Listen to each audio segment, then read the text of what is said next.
ít trọng không gì thọ này số đời nè lưu li liên tận nọ hiện nè lưu chi nọ có bỏ số ra video của cụ trò ta của chẳng tao. Hello, xin chào tất cả các bạn nha.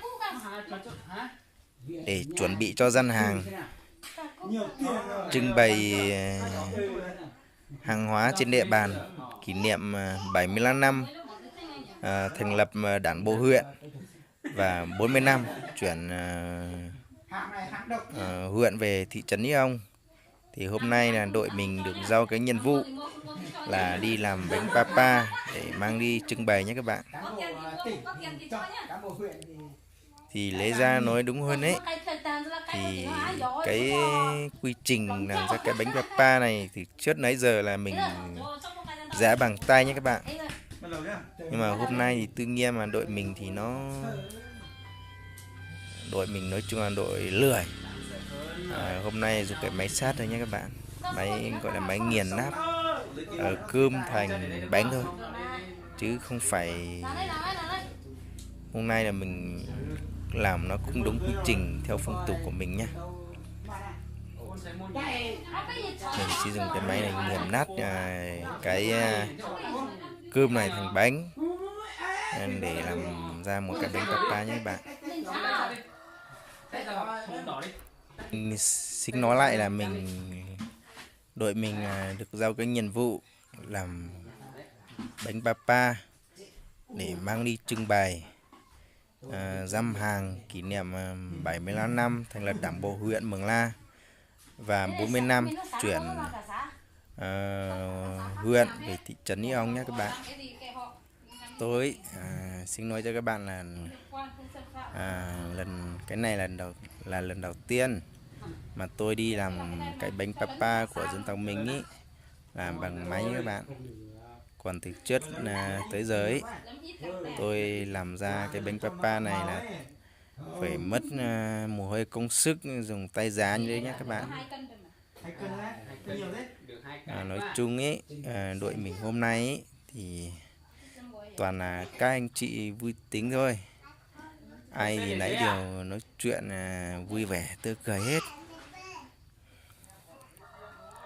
Và bây giờ thì mời các bạn xem đội mình làm bánh papa nhé.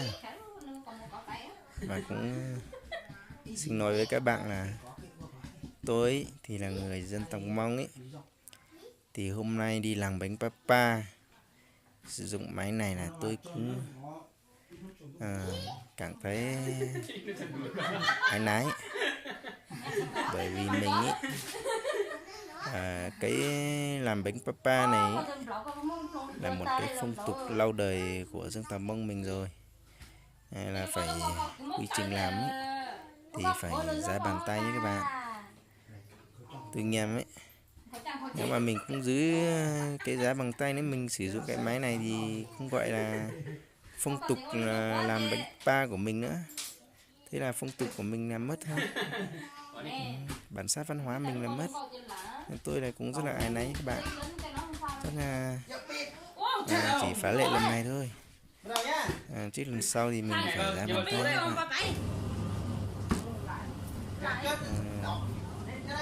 Cứ dùng máy thế này là không truyền cho bà con họ cứ dùng máy thế này là phong tục làm bánh papa của mình là khả năng cơ cao là sẽ bị mất ấy.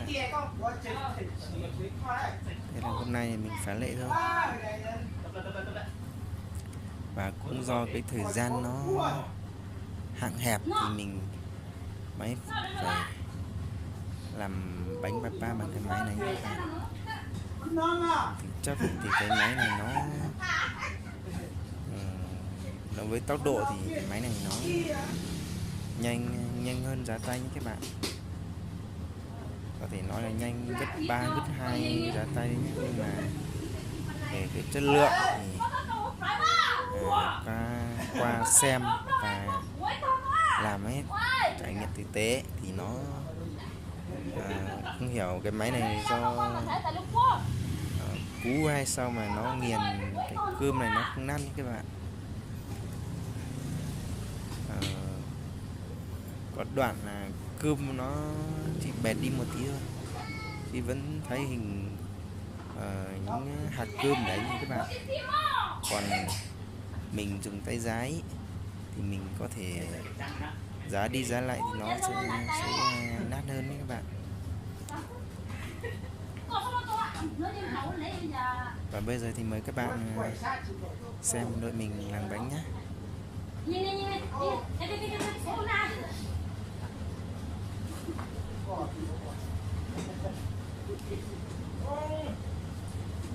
Không giá được. Cho vào đi. Rồi, cứng cho nó đi giá hết. Phải ơi, phải ơi. Phải ơi. Cho mình thái chân xuống thủy đấy. Cho nó ra từ từ. Muốn tặng màu đẹp hơn đấy. Cái này cái lúc sau á.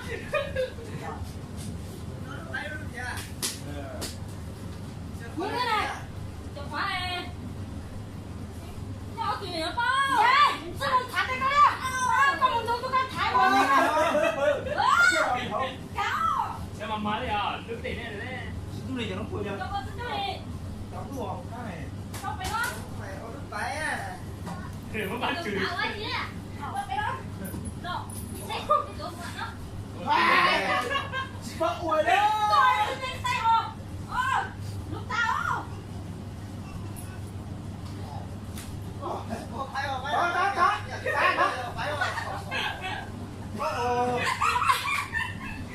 Nước tiền chảy nhá, nó nước tiền thì à. Sao còn nó vai được? Bắt đầu. Nước tiền thì à. Kể nó. Tốt chàng này. Nó đâu được. Cái nó đâu? Cho này đó. Cái nó cái nó đâu? Bây giờ mình dán vào có uồi đó. Nè. Cho con của rồi đó. Cầm qua. Ok.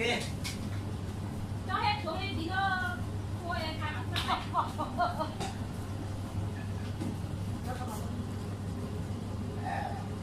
Từ cho nó ra từ nó đi. Nói mò à. Thế sao đây thì xem nào có ngọt không? À mua lên biết nào phát nha. Cho lên làm phát cho thầy.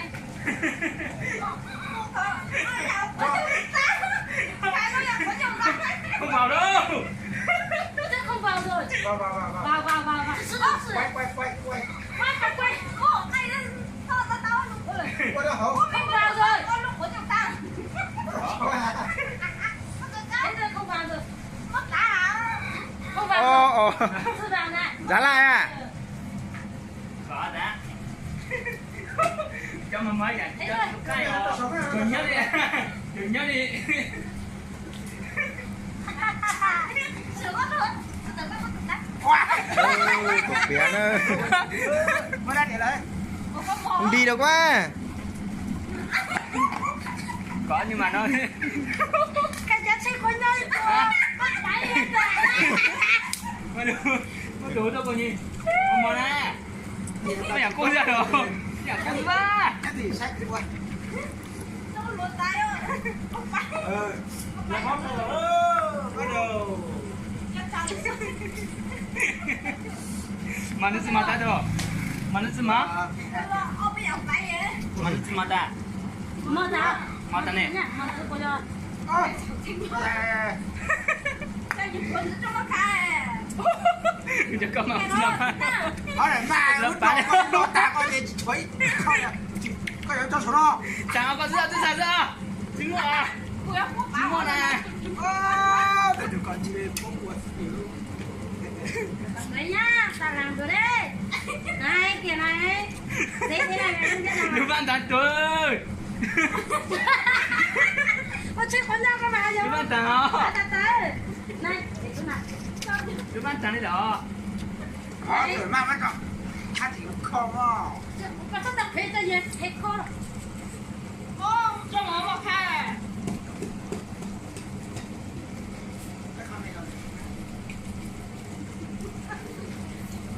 Mày nằm đánh giá mày kiểu này. Tốn thời gian thôi. Không có nào. Lúc có bảo nó ai cho chị có. có nhà con đi có đây mua.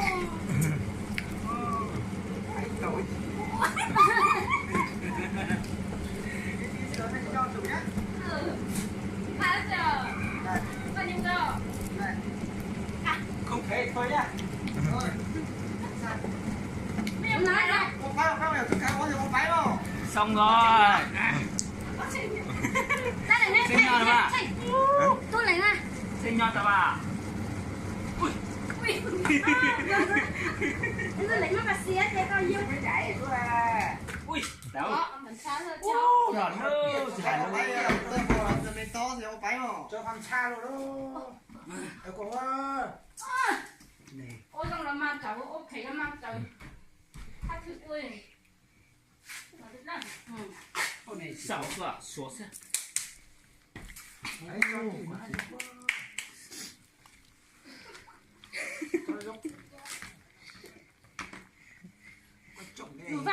nhìn Đúng mà cả mà, chọc có lại gì đâu. Lúc này phải chọc pin nó pin mất đi. Về ra để quý tôi mặt lấy mỏ. Chỉ ra có nhìn đi nhìn xã. đủ nhé. Em là chỉ tôi tao nói vô. Đấy, Thế thôi, tiêu tuổi. Hết say rồi. Tiêu tuổi. Không biết làm. cái sai đó. Anh thầy. Nói. Lên đâu con. Thầy. Tôi Chà, chào. chà, chà. Em máy. Chà, cũng muốn nó chảo nè. Con cho đến tôi chào. Xin nhau. Xin nhau, cô ta dạ. Thu. Đấy. Nó Để chạy. sang tập số 1. Cho nó lấy một kẻ của nó này. Bây giờ thấy. Bây giờ. Nhiều quá. Sang nó. Ôi giời, để có dấu không? Mới cái này gì ấy? Mới ở đây ấy. Cút thái họ. Này. Cho ít sang rồi mà đi cho con thả luôn. Nào. Cô lột nó cho nó nè. À, cho có dấu sang rồi là hả? Nó tay. Không. Ô thì chỗ nói vậy sai. Cái cái cái rồi. Cái nó. Ừ, nó cháu cũng bao đi theo, cũng bao thủ sư cũng bao đầy lúc cổ. Lúc con là cần ta lúc á. Ê, tít tao nó ha. Hả? Thì chúng tao á. Xong mất tôi bị lụt, mất tao chun tay tôi ra. Mất tôi viết nhỏ cái này ra này. Thế gì? Mấy cái. À. Đó, thế này thế gì? Đơn giản thế. Này mất tại cho lực không có cho tóc gì. Ta là sao nó nhớ đủ cho nó đã tuổi. Không có nhớ đâu. Nhớ. Có thật đấy. Đây này. Nhưng mà chúa thôi, có mất cho được có cháu tiền rất mà. Cháu tiền rồi rồi. Cháu tiền thế này. Cùi ơi. Mất đá hạt thôi. Cái này nó. Nó sẽ ra. Lúc coi rồi lúc bóng rồi. Lúc Lúc việc khổ rồi. Lúc việc khổ rồi chứ. Cháu con thì mình phải nó thì có đi. Nói nè. Rồi rồi rồi nhưng mà khởi giờ bóp lâu ra. Có lo nhớ hồ. Có yếu nói á. Nhưng mà cậu phải Còn vót chụp một điều đâu chứ. tôi đã xin lỗi rồi. Dao đây này. Vậy rồi. Vậy rồi. Cho điện nhá. Nào lên múc. Muốn trồng trồng trồng cái con này cuốn chặt. Đâu cả đây. Ta bỏ ta tay vậy con chú lại tao rồi. Thoải mái cắt đi. Người ta thoải mái trồng lên cho. Tôi xử lý. Ăn to lên bỏ. Ăn to lên. Chắc có dấu rồi à. Lúc đang đúng rồi nữa. Sửa lại đấy. Sửa lại. Cái gì rồi? Đây. Còn luôn. Mất giờ chủ rồi. Sao còn tô nữa? Thằng kia nó cắt không phải là thế nhá. Nhanh à. Ui đâu tao núi ơi. Này không được đâu. Làm như thế này này. Giờ quay đấy quay mặt thế à. Bảo núi mặt thế à. Đấy. Chứ là thế tao. Này, làm bánh. Cái đây. Không phải giá bánh đâu. Cái này sẵn đấy mới đúng đấy. Cái đi. Cái này sao thành đúng.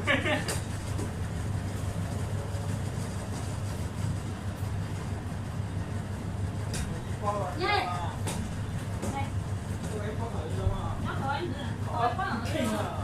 quay đâu. Quay lúc họ đi. Đây. Nóng quá. Từ đây rồi. Hả?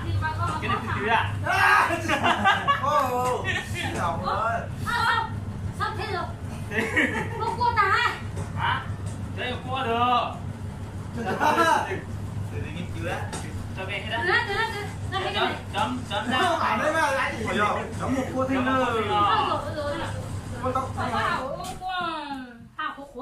Cuốn nó ra. Thôi cho ta cho đi. Thư khỏi em ơi. Cho lên.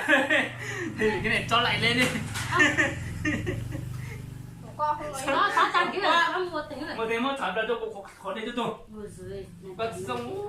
Thư khỏi mua vào vậy. Nhưng mà mất thật anh cho cái Đơn giản thôi, cái này là cái gì nhưng mà Có xếp vào đơn giản. đây là ôi giờ cổ là do mà xuống sốt lắm bát tối mà má vậy nó ngọt thế nhở. Chờ. Phải cho mình Kéo nghe. lên con ta là bao. này là cái chỉ một bát dầu nó chỉ có thế đó. Thế là thế tổ ta tổ ra mà vậy vậy phát khó Nó cho nó ấy nó mò. ai thì chắc tiểu ô mình tên cái đó cũng nghĩ thôi đó. Mày vậy, mới lòng đường cho nó còn không? Được không? Cho ít tại tôi sao quá, cô sao quá tôi sẽ. Còn tại có thêm không còn Mấy gì lúc đâu. nữa nè, mấy lúc nữa nè. Thì còn lại Diệp tá. hay là thế nào? Chưa tao quá. Tại nó áo tụt là cái thành cho lu lết. Thế còn mơ bùa hổ á, Ôi gì mà bắt cổ. Chả làm cái gì. Nhiều thế ở đây làm gì đấy? Có phải? Váy này à? Chỗ này hết giường rồi. Thấy người ta phải thế này được. Người ta Phải vui dịch quá. bây giờ nói nghĩ ra nó phải làm như một hai xong rồi bắt đầu là Chị không phải là như mùa khai. Cũng lúc cả tụi con giấy nó khương luôn với mặt đó thì coi như có tiền mà tay rồi thì giấy được. khứ mà giấy khứ cô mà là điều kiện là còn mới khó cho lo mà than giấy khứ bây giờ có gì mới là lo Cho ít trứng thôi, nó xấu bánh nhá. Phải là ông cứ làm kiểu bẩn bẩn như thế đâu nhá. Vẫn Cho lên má này. nó phải trắng vàng như thế. Ồ, cái chụp của tổng ua ấy. Có sẽ có lúc cá rồi. cày rồi Cay gì nữa. cày rồi Làm do sạch sạch chứ, làm bẩn bẩn đi. Chỉ có con ta. thì có nhỏ còn nè Chứ chôm hoa thế chú này hỏi. là được mà. Làm như trưng bày nó lại khó để chỗ đấy trưng bày nó phải đẹp không? Ngon thôi. có chừng Lấy cái bé ấy, chỉ bỏ lọ khó thì lấy bé ua ấy luôn. Điêu về. Chỗ phải trời lúc ta thì coi lấy vào. Nhưng mà thì yêu cả là đâu. Nhưng mà cái con cái quỳ cũ như thế này mang đi đéo Đây này gì. con có còn tháo nước tha lũng. Món này không ai làm nữa đâu. Có đi đặt ra làm. Đặt đi. Có thằng quầy nó làm đâu. Đi khắc cái tháng này rồi. Trong tự nhiên xua cho một sáng tốt cho chủ. Ai làm được, tôi cũng làm được tốt. Yeah. Còn thì tổ ô phụng. Ôi! Ta cắt hai lông xinh luôn. Hai cháu thông là chị. Là đào cho cô. Hai cháu thông này. Hai cháu thông bên tôi hai cháu thông là cháu thông ôi ký ấy là này. lan ở đây sao mà lan được Món của tôi. Cho nó mang để đây. Mà phải cho một cầu trong lồng tông tông nó mà trong nước có có tu cái cam nó rồi. chưa bền nhỉ Mấy một cách cha. Em này đi. Còn cái chuyện chơi đây nè. làm ấy Để tôi trưng bày trước nè. Trời ơi, tôi Thay đi tôi thay. Cho có được có hả hả. gì đấy bắt đầu Không có tấm chĩa đó. Biết sao bắt tại lồng tôi ăn đâu á. ôi giờ mất trẻ quá đó rồi thế. Ô sợ nhà xuống không có đây. Em cho lỗi đấy. nhưng mà sao bây giờ nó chạy chậm thế nhỉ Sao mà tại lồng tôi có lúc đâu. nó nhanh như vậy ôi chúng mày Có kính rồi có tắt đi. Bây giờ cái nào? Có tao mà khe. của cha nó chui luôn à Mà cả tay con trẻ con của tay. Con phải kêu tao phóng phải kêu tao thằng này. Ô biết có tổ. đấy đâu à Có sao mà trông ra là thật. cho hỏi này cha có xài đi được của tao thực tế đâu Của tao sợ tay nó lại phải kéo tung nó chỉ còn của tao phải kia ra hò. Vác muốn đầu nó mà ra. Đấy là kiểu này. Hay đấy. ô Xe. Ăn to quá. Ra ít Cái này mà thì nó không gì ở đây còn có đồ nữa. phải. Rồi ra nó ho. Cái gì để cho cái này nó Nó sạch. đi tôi. Gì đó? Không có cần được cái cái. Nó cứ thấy là cái tụt ra nó có to chứ. Thế chỉ coi nè. Vậy thì Thế chỉ coi nè. Để nó Ui sao? trung cừ. Cứ khám đủ được. Như này. nóng nóng lắm đấy à. nóng chứ. Thôi đấy à, không phải nó mà tao nuôi à. Nó đang cứ Đi ra rồi ta cứ Ra thỏ cũng có thỏ luôn mày không coi Từ xe đạp. mày bao tức thì đi sợ. nó đi đi. có luôn mày có say à phải đấy thầy cho đều Nè phải từ từ chứ. ừ Nè. À, đừng có tao tới lúc được. Nó nóng quá, chưa. Không, không là cái này để cho con chó đâu. Sẽ tôi sẽ làm. Chứ nó hay nó còn tỉnh sai rồi, lúc nó biết con nó chơi, có xây kiểu muốn ăn nó chơi. Rồi, ăn hả? Cái này, có đâu có lưỡi gì. Lúc nó thấy ép lại cái ăn quá rồi nó quên lại. Nó cho tí rồi ấy, nó Có sẵn xe lúc này bắt đầu để nó tàu nó. đây kia. Yo, mua coi tôi thấy coi cho chữ sổ in chữ. Sổ in chữ hả? Nó thấy hắn chữ đấy nè. Lùa lùa sẽ